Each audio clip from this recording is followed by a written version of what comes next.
All right. Hello, this is Tony Teegarden with TonyTeegarden.com, and I am here with the always fabulous, exciting, and energetic brand new author that I get to introduce, Farnoosh Brock. Farnoosh, welcome to the interview. Hi, Tony, my friend. How are you? Hey, doing fantastic. I'm so excited to be able to add, we've got speaker, we've got internet entrepreneur, founder and creator of Prolific Living, and now brand new author of the Healthy Juicer's Bible. So this is really cool. Okay, I just have to tell you, it's really cool. I remember when what was this? You got the notification to start doing this, sometime in November? November, yes. Yeah. And, and what I want to do just for the person that's watching this, I'm going to provide a link to the Facebook fan page where I'm posting, where we're just talking about like straight up health and juicing and all the good stuff. But this interview, I want to talk about marketing, something I'm very excited about. Let's do it. Yeah, I want to talk about the marketing and how this book came to be, some of your lessons, because, and I'm going to talk about one reason here in just a minute why it's so important to be an author still, because a lot of people are going, is it that important? So talk to me. Number one, what was, some of your biggest takeaways from this, from being now a published author? What's one of your biggest takeaways from this? Yeah, and this is one of my favorite topics to talk about now because I learned so much along the way, Tony. I was one of the people that thought, writing a book, what's the big deal about that? But I started self-publishing my books, as you know, about 2 years ago. And the way that these traditional publishers came to us is because of my first juice book, which I self-published, and because I got my work out there. So, my first advice to you is get your work out there, whether you self-publish or traditionally publish. But let me ask you real quick. Did you use Create when you say self-publish? Are we talking about like Create Space through Amazon? I did not do any print books on my own. Okay, I didn't. Got it. Okay. But I think that depending on what your purpose is, if you're a speaker, you need print books so you can sell them at the back of the room, whatever. Yep. I did just Kindle and also, EPUB versions. Yep. But my point is get your work out there. Yeah. Because I was self-published, that's how the traditional publisher found me. I wasn't looking. They found us, and initially what they wanted to do is take my original book and unpublish it, buy the rights to it, and republish it as a print book.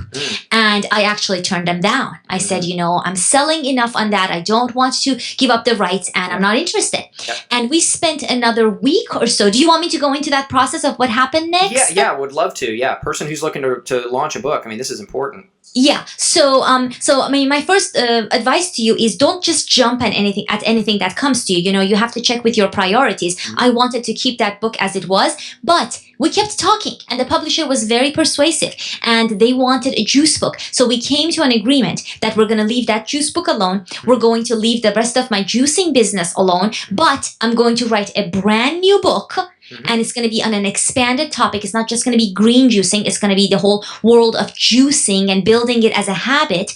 And then they are going to, of course, have the rights to it, but we're going to have a hardcover, all that good stuff. So then the next thing you need to do is hire a publishing lawyer, which I really didn't want to do because they eat into your advance and they are expensive. Yep. But you have got to have due diligence because this is your business you're talking about. And these contracts that you sign, this is permanent. So like 3-4 years down the road, if you don't read and you don't understand legalese, unless you're a lawyer.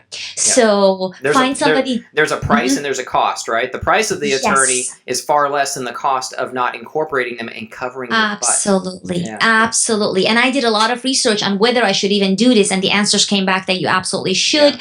My cousin is a publisher. She has a publishing house. And so anyway, and so we hired a lawyer, and this takes maybe 2 to 3 hours of the lawyer's time to review the contract. You can engage them in any kind of negotiation, which we did if you want to negotiate some of the terms. And so that takes about 1 to 2 weeks, right? And it's okay.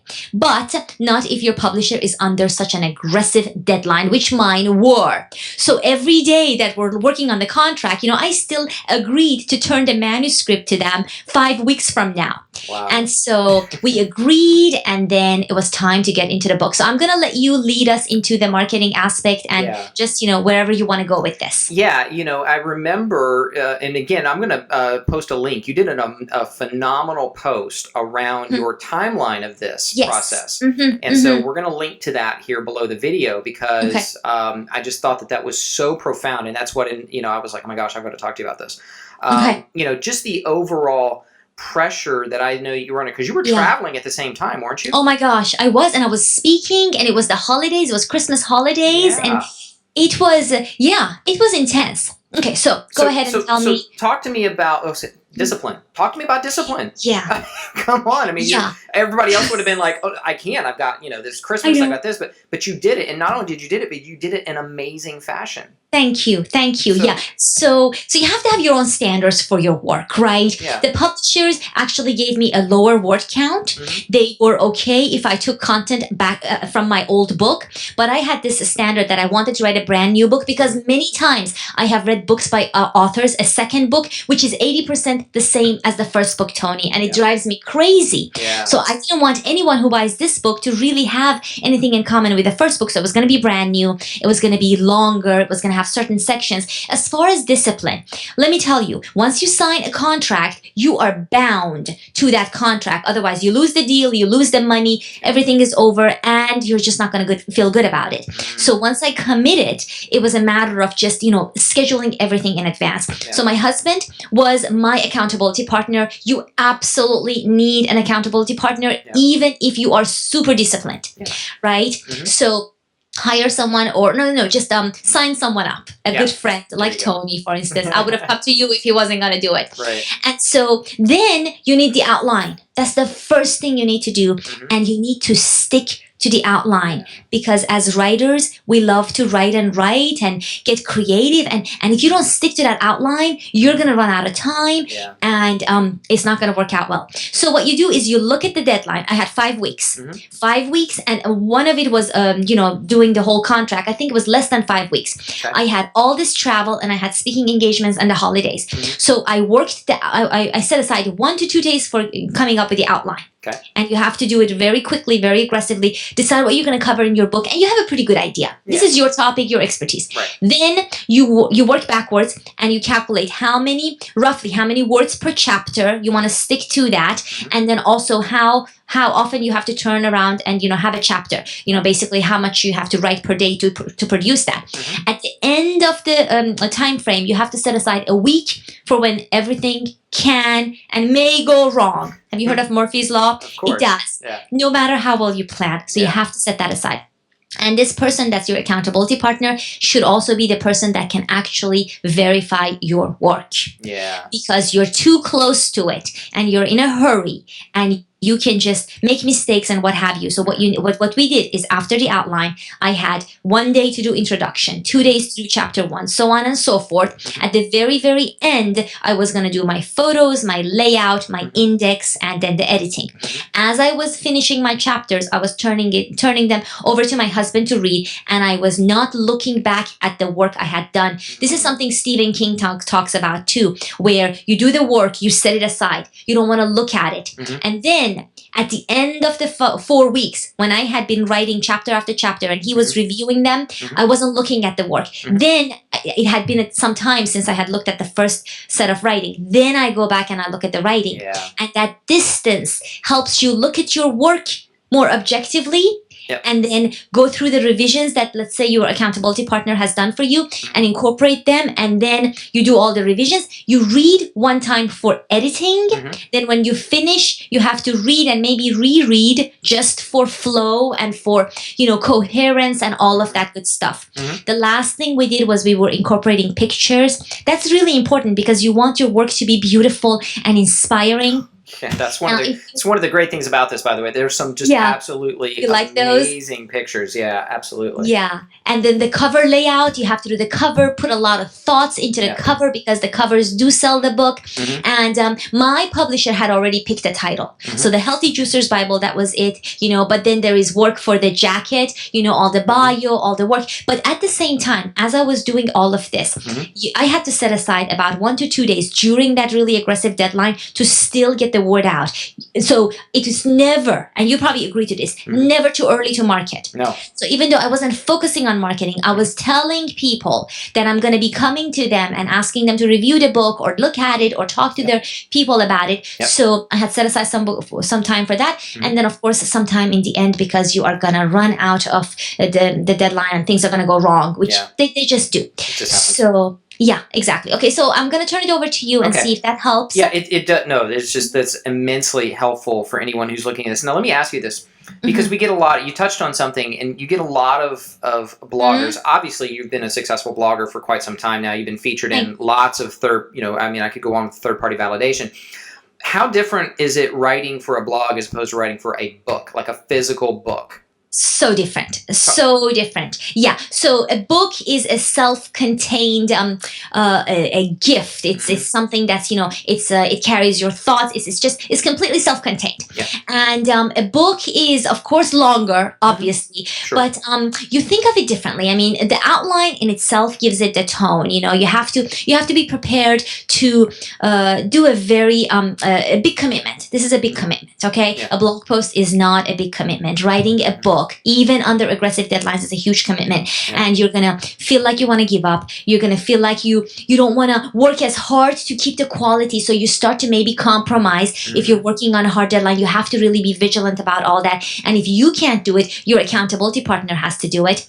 It's a lot of work. The editing is not fun for a writer. You want to create. You don't want to edit your work, and you don't want to. And sometimes you get sensitive about the editing that comes to you from the publisher or from your accountability partner. You can't be sensitive because people are looking at it and giving you feedback. You have the final say. But writing a book is a huge project. It's a huge commitment, and you have to be in love with the idea, with wanting to do it. You have to be committed. So it's a lot of emotional investment into the work, but it pays off. It really pays off. Yeah, and you're giving birth to this, It's just no different than prolific living, which is, again, going back and looking at your brand, because me as a marketer and strategist, I look at your brand. You've branched off you've done what a lot of people aren't capable of doing. And I believe it's because you're committed to this overall. Again, your prolific living, just the brand itself. Is so encompassing of relationships and health and lifestyle, career. All of that is about living prolifically. And so you've really encompassed that brand very, very well and allowed yourself the room to breathe life into each one of these segments that you do, and you do so very well. And I think it's something that a lot of people could look at. Because we're always told to niche down and niche down and niche down. I know. Which, that might be appropriate in some places. Yes, and you know what? This book is a very niche book. Yes. Okay? So every project that you take on can be a niche, but why limit yourself if you want to do more than one, right? So for everything that I focus on, if I write a blog post, it's about a specific topic. It has a specific purpose. It's probably for a specific audience, or if I write an email newsletter, but overall, there is still something that pulls it all together. And I think that the mission for Prolific Living is I want to help people create freedom in their health and in their career. But those are two separate pillars, and I want to create things that support those two separate pillars. So I think look at what you really want to do. Start with one and be very specific and focused and intentional about what that is, but you don't have to limit. If you want to branch out after that, I really believe you can. So, and I believe, as looking at you over the last couple of years, everything that you have done has been set with a certain intention. So I know, like within I'm co-founding the online marketing mentor program, and inside that program, I talk about like the whole point of doing blog posts, or content marketing or videos like this one. I'm always thinking 2-3 steps down the road of where I want to serve and how I want to serve my customer by walking them deeper into the process, if in so fact they desire that outcome. Right. And exactly. But this is something that you've done wonderfully in your marketing. And certainly with this book, I mean, you've done a phenomenal job. As I'm reading through it, you're setting up certain things throughout the book that just land very nicely. And the one other thing I want to ask you is you chose not to take, and this is something you and I both have seen before, and the book is still out, so to speak, for me, but people taking their blog post content and turning those into Kindle books and Right. books and things like that. What's your perspective on that? I'm curious. I have my opinion, but I'm just curious, like, Yeah. someone who takes blog posts that they've been doing for the last several years, and obviously they clean it up and everything, but they dump it into Sure. a physical book. What's your thought about Right. that? I think that if you really believe this is a way to reach a bigger audience with your message, which hopefully you believe in, and maybe the Kindle platform will give you a larger scale, then that's fine. But you have to remember, you put your name on that book. And if it's just a bunch of blog posts that are maybe loosely related to each other, just so you want, if your purpose is just to get a book out there and just to start making money, well, I just think you could have a deeper purpose. There's nothing wrong with that, but you can have a deeper purpose. It can be more fulfilling. And if you really put some thought into creating a book, it can have so much more long-term benefits. I think doing it quickly without forethought and planning, doing it under an aggressive deadline is something different, but doing it quickly to just get the content together, I think, it depends. You just have to look to see what your intention is. I don't care to do that. I do like to provide my content in different forms. So for instance, I believe if you have a podcast, I have a podcast, right? Sure. I sometimes think about providing transcripts to people who prefer to read. Yep. But I don't think about, going back and stringing blog posts together. I just haven't because, I just think, if I'm going to write a book, then this has to be, maybe I'm going to look at some of the reference material I wrote in the past, but I'm going to still write the book from scratch. And that's really my radical viewpoint. You don't have to agree with it. No, hey, Liz, you're a bit of a purist, and that's one of the things I appreciate about you, because I see you as an artist. I mean, let's face it. Oh, thank you. I love that. Yeah. No, seriously, you're an artist. I mean, because you're a lot like myself over the past year. So, now I only use my own photography on my website as opposed to a long time ago. You and I are big photography nuts. The T4i is on my soon-to-be bought list. So, good for you. Yeah, exactly. Nice. Yeah. But yeah, you're a bit of a purist, and I can appreciate that about you and how it shines in your marketing and how it shines in your brand. Thank and you. There's a certain amount of integrity, I think is the word I'm looking for, that you're an example of. So again, and you can have that. I mean, everybody can have that. We decide what we stand for, period. Yes. So it's that simple, really. It really is. Yeah. So listen, Farnoosh, I want to encourage everyone that is watching this video. You gave some really good content as far as some of the beginning parts of, getting that book and getting it published and some of the things you're going to go through. Is there anything that's left out that you want to cover before we wrap up? One other thing that I did is that I took the lead in marketing, and I made it very clear to my publishers that I was going to partner with them. I was going to collaborate with them. I was going to be really their ally in getting this book out. So I think that attitude, if you have the opportunity to work with a publisher, that is huge. They appreciate that. You can't imagine how much they appreciate that, because most authors, they're like, oh, the publisher isn't doing anything for me. They're not marketing it. And you don't want that attitude. Yeah. So think of it as the best partnership and take the lead. I leveraged all my relationships, people, because I knew people who are fascinated and interested in juicing. So I approached them. I arranged all this with my publicist. And I think I can tell you that now I have an amazing relationship with my publisher, and this can be a long-term relationship. So if you have the opportunity, I really want you to take the lead on marketing, challenge yourself, and offer to help your publisher as much as possible. In the process, it will come back and reward you. Absolutely. Great point. Great point. So where can they get this book, by the way? Because I'm going to tell you, if you want the energy that this young lady is exuding right now, which is never ending, by the way, when we get off this, she's going to be just like this in 100 miles an hour. I don't care when I've talked to her on the phone. She's 100 miles an hour. If you want this kind of energy, number one, I'm going to tell you to go get this book, because it is soup to nuts. Pardon, I guess the analogy, but soup to nuts. It is absolutely amazing and impressive. Again, we're going to click on the link to learn about kind of like the health benefits and everything else of juicing. But but certainly, I want to encourage you to get this book. Where can they get it from if they want to? The best price right now, and I want you to get it for the best price, is on Amazon.com. They're doing a discount because the book just launched March 7. But you can also pick it up on your local Costco's and Barnes & Noble. Yeah. And those are carrying it. And then also, just any online store. I mean, they're carrying it in many different online locations, BarnesandNoble.com, Indie Books, and several other links. But I think best bet, Amazon.com, fast delivery. And I just hope that you can at least explore the world of choosing. You know, you may just be amazed because you don't know what you don't know. Yeah. And I didn't know what I didn't know. And Tony can probably attest to that. And we are just amazed at what it has done for us. So I just hope it can do the same for you. So let me do two things. I'm going to share one huge benefit of being an author, okay, that a lot of people that we can tie into our online businesses. And I've shared this little this tidbit with a couple folks.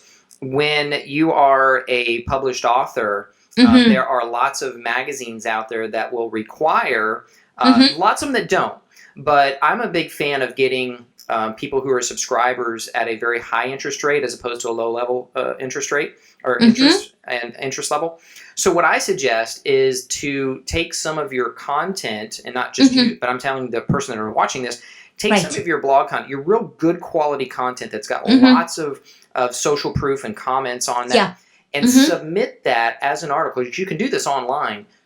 To many, many magazines and publications. Great idea. Now, what this is going to do is these are people that are already have bought the magazine or have a subscription to the magazine. So they're already at a higher interest level than per se someone who just shows up to your site and provides you their email. Right. So you not only you're going to get the expertise, or just that fact that people go, oh my gosh, wow, this person's in the magazine. So that obviously is going to show a lot of authority, credibility, credibility. And then not only that, but then generally those magazines, these high-end magazines, are going to have a website which has a very high PR. They're gonna link to your website, and of course you're gonna get much more qualified traffic to your site. Which is a really cool thing. But here's the thing: there are lots of magazines out there, higher-end magazines, that require you to be a published author. Yes. To do so. So right now, I already know, like, there's probably your head's already buzzing with like 50 magazines, high quality magazines. I'm talking about very mainstream magazines that others won't be able to take that tip and run with, but you can. So that would be a huge benefit of becoming an author. Excellent tip, Tony. Thank you. Absolutely. And one of the things I want to offer is anybody. I did probably about 2 years ago, I did a report. It's no longer available, but it's how to change the quality of your life in 15 minutes. And it's an amazing little report. And actually, I talk about juicing and how it only takes me about 15 minutes a day. I do it every day. That's it. It takes me 15 minutes to knock it out, from cleaning it to, to drinking it and everything. Anyone who buys this, send me an email. I'll send you the report. You don't have to send me necessarily a receipt, although that would be nice, and make sure you did. But email me. Let me know that you bought. We believe them. We believe them. I believe in the honor system. I believe people are truly good. Yes. Truly good. Absolutely. But if you buy this book because of this interview, please email me. I'll send you that report for free. It's how you can change the quality of your life in 15 minutes. It's amazing. I've gotten a lot of really great feedback from it. And Farnoosh, always a pleasure. Thank you so much for sharing with us. Tony, you rock. Hey, awesome. Thank you so much. Absolutely. Cheers. You, my friend. Bye-bye. Bye.